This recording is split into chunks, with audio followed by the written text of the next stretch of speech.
Hello, my name is Nathan Taylor, also known as Sockmatician, and welcome to this series of special video tutorials filmed to accompany my book, Guys Knit.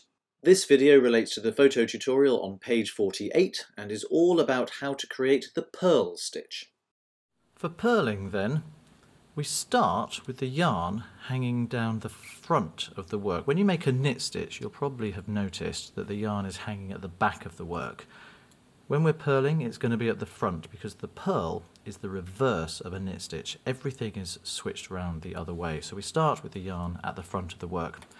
Going in then with the tip of the right needle, still needs to go through that first stitch on the left hand needle, but instead of going from front to back and from left to right, as if to make a knit stitch, we're going to go in what we call purl-wise, which was as if to purl, and we're going to take the tip of that right needle coming from back to front towards you and from right to left. So everything is reversed from the way we did the knit stitch. We're still going to wrap the yarn around that right hand needle in an anti-clockwise direction. That's the bit that doesn't change. So we always wrap the yarn anti-clockwise around the right hand needle. I'm still going to give a little tug and feel the yarn pop through between the needles, although you don't necessarily feel it quite so easily on this direction.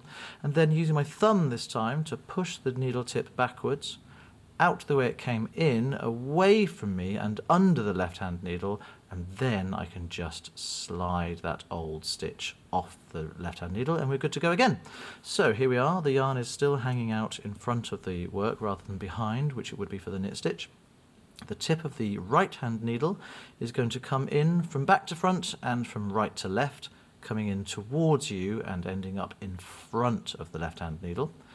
Pick up the working yarn, wrap it anti-clockwise around that right hand needle tip, pull back on that yarn slightly to keep the tension nice and taut, go out the way you came in and slip the stitch off.